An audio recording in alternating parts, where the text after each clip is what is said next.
So welcome to a little video about You and I at the End of the World. This is actually the song You and I at the End of the World, and I'm going to go through a little bit of how it was written, kind of why it was written, all of that kind of stuff. But mainly this is to concentrate on the music and the chord sequence and why it's perhaps a little bit different from a regular chord sequence you do.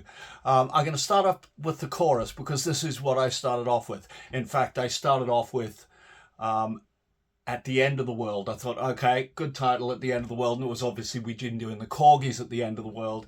And I thought, at the end of the world, you and I, or you and I at the end of the world. And I thought, okay, so the song is going to be called At the End of the World, You and I, and the album will be called You and I at the End of the World. It's like, yeah. Okay, so I started off with At the End of the World, and that was an A minor. At the end of the, and I knew when it hit that next one, it was going to go to an F chord. At the end of the world, you and I. And this is a very simplified version of it.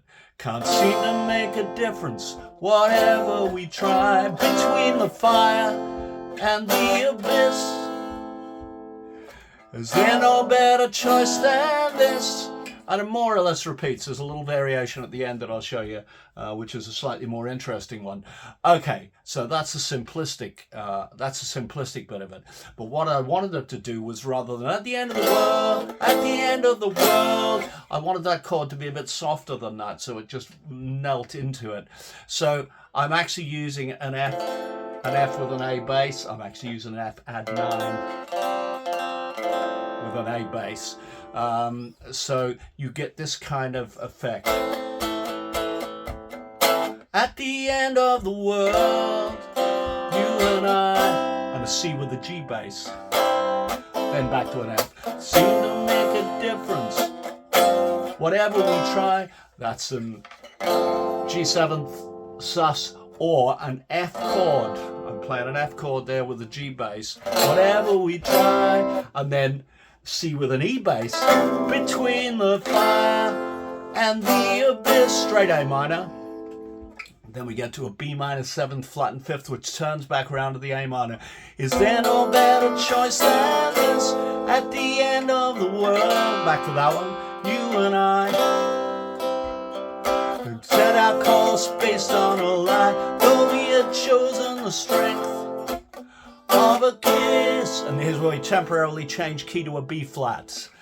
All we have left is a fist at the end of the world, which leads us into D minor.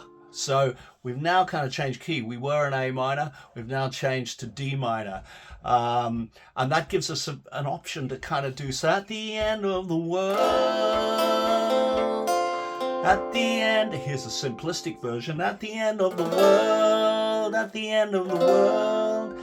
But I decided that we would have, instead of an A chord, we'd have a G chord with an A. So you get D minor. At the end of the world, the end of the world. Very 10 cc. The end of the world, the end of the world. And we're on an A. So we can go straight to the verse sequence. Follow all that? I know it sounds a little bit complex. The underlying chord sequence is quite simple under it, but I've just slightly altered every chord to make it a little bit more interesting. The real change is that B flat where we hit that where your ear goes, ah, where have you gone there? But you get used to it after a while. And so, you know, I had that chorus and I went, okay, that's really good. I do like that a lot. And it leads us to the A minor. So what are we going to do with an A minor? And I initially didn't do this. I shifted to piano when I was writing this. I think, well, maybe. No, I think I wrote at least a verse at home. So it would have been a guitar because I don't have a piano at home. So it would be this word.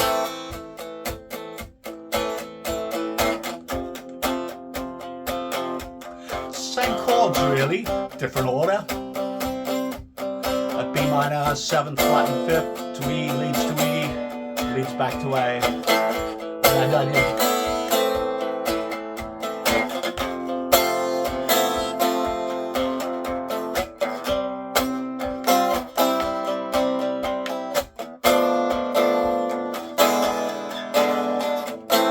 That E7th at the end I changed to something slightly more complicated, to an E7th augmented.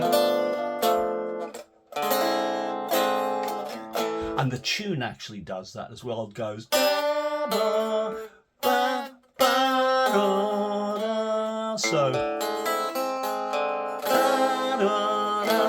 that all those tune notes are in there. So I'm seeing how the verse goes now, and then how that links into the chorus, which we have a little bridge which we haven't got to yet. But anyway, here's the first verse. The Joker's on the phone, says Coco the clown has got the throne. The king is just a 3D AI clone. Yes, he's an overweight success. It's on our feeds and in the press. Do what he says, you know it's in your best interests. Okay, there we are. So that leads us to how do we get into the chorus? And I figured at the end of the world, I thought we needed something that really led into that lyrically. And so I hit upon this kind of little chord sequence where all of a sudden, instead of, you know, it's in your interest, we'll stay on the E7th. Meanwhile, to F the devil's child. It's just a kind of F with a couple of notes from a G in it. And then we rise up. Beckons you to come on in. It's a D really, and up to an E. And welcomes you with a grin, which leads you to the A minor, which leads us into At the End of the World. So I play that whole thing with the slight changes that I've made for it. So, meanwhile, the devil's child, D7th with an F sharp bass, beckons you to come on in, E with a G sharp bass, and welcomes you with a grin. So that going leading into At the End of the World, you and I, etc. So that's how the whole chord sequence works. It's quite an interesting little thing. Somewhere I will maybe write down exactly what their chord sequence is, or just put a quick chord chart up so that you can follow it and go, what's he doing now? Yeah. So yeah, I try to, you know, the underlying chord sequences are quite simple, but I tend to write them complicated in the first place. I hear those chords, those chords, those chords.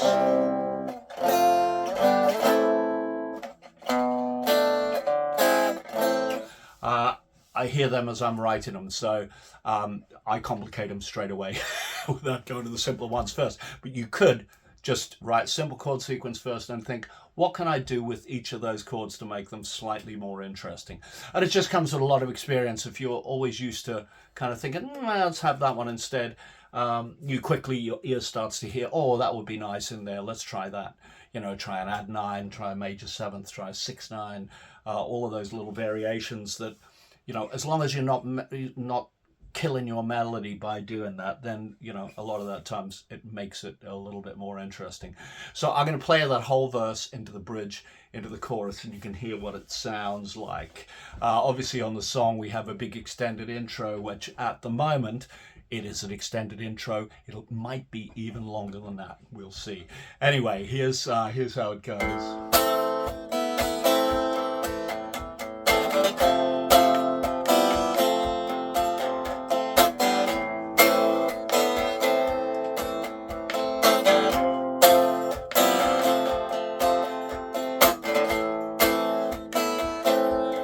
Joker's on the phone, says Coco the clown has got the throne, and the king is just a 3D AI clone. Yeah, he's an overweight success. It's on our feeds and in the press.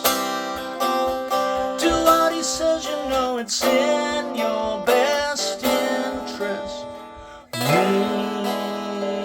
Meanwhile, the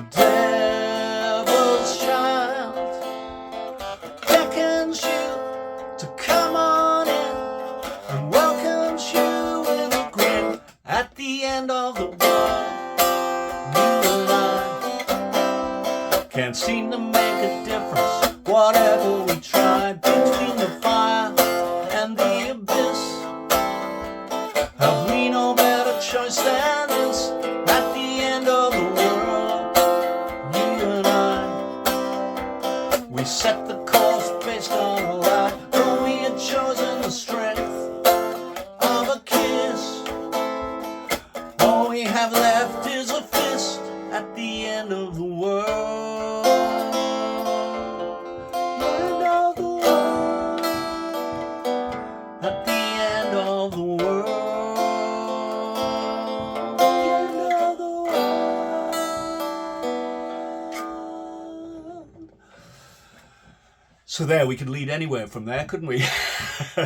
That's one of the great things about some of the chords that are a bit ambiguous, as you go, well, they could go there or there or there. It gives you a little bit more choice as to where you could go. Okay, so the only other sequence in this song, really, other than slight variations that I have in lyrics or melodies, slight things, is the whole middle section, this time as a freight train thing. Now, I haven't written this song yet, but that whole section will come from a song earlier on. I've got an idea of how to do it, but I haven't actually written it yet. So that will come probably quite soon because I have an idea for it. So that's what I tend to do. I've got an idea for something, I'll work on it, and that will normally give me an idea for something else. So again, using very similar chords here, taking them from variations of what we've already used. This kind of gradual increase in volume all the way through this section. So it'll be something like, time is a freight train, time is not elastic, unless you exist in a world of mathematics.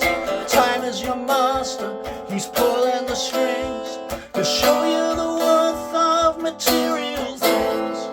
Time is a figure who is holding a sight. Time is a broker at the end of your life. Time is a cheat, no, time is not your friend, 'cause every living being finds out in the end. And finds out in the end conveniently leads into the end of the world. Guitar solo over the top of that. So I kind of wanted every section to just lead into the next section as if it was meant to be. Sometimes that's very hard to do. It's not as easy to do. Turned out to be relatively easy with this song. Things seem to fall into place. So let me just show you the chord sequence of that. Again, it's very similar. It's very similar to what we have, where we got A minor, F, bits of G's, the D, 7th with an F sharp bass, E with a G sharp bass, leading back to the A minor. And that's it. That's the whole sequence. But because the whole thing telescopes in volume and stuff like it, feels like it's really going somewhere. It's one of those perpetual chord sequences and just go round and round and round.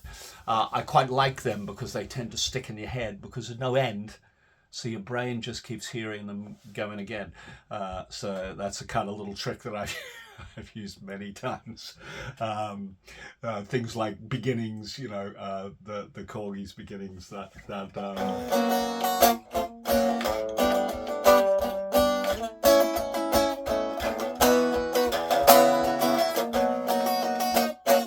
I like those chord sequences. So there we are. That's probably about all there is to say. That's the chord sequence. You know, most of the lyrics, I'll cover the lyrics on our going off grid with lyrics, because there's some interesting little turns of phrase that I kind of occurred to me that I chucked in. So there we are. That is You and I at the End of the World, or At the End of the World, You and I. We'll see how that lands. But that's how it begun. Everything else is just icing on the cake, really. Everything else is just production. Everything else is just tweaking of lyrics. I mean, I'm reading the lyrics off here, but I know I've already changed them since I wrote them on here. So I have to go and, you know, put the right ones in there. Hope you enjoyed this little thing, and we'll come back and we'll do more. Oh, listen, I forgot to say, the reason I'm doing this in a bedroom, this is an upstairs bedroom in my house, is because this is where I tend to write a lot. This is where late at night, when everyone else has gone to bed at 3 in the morning, I'm thinking of lyrics and stuff like that. because I just don't sleep as much as the other guys. But yeah, this is where I do it. In here, this is where I do all the orchestration. I keep a guitar handy, but generally with orchestration for all the orchestral parts that I write and stuff like that, I just try and hear them in my head and think of nice tunes that will go along with everything and write them down on my virtual piece of paper, which is right in front of me there. So yeah, this is one of the places that I create. Obviously the studio is a place that I create as well. But it goes, you know, let's say it probably starts here, probably starts with often a lyric, but there's some sort of tune in my head. Then it goes to the studio where I expand on it. Sometimes I'll finish off the rest of the lyrics in the studio. Sometimes I'll just repeat verse 1 and then come back here late at night, write the rest of the lyrics for it. And then it goes back to the studio where we build up more production on it, and it comes back here where I build up orchestrations, and then we put them on back at the studio. So it's quite an organic procedure. It sometimes doesn't matter to me whether I'm playing this on guitar or piano. Piano will sometimes throw up some slightly different options, let's say, than the guitar will. There's some things that fall under the fingers on the piano that don't necessarily fall under the fingers. All of those moving chords that I'm doing work much easier to play on the piano.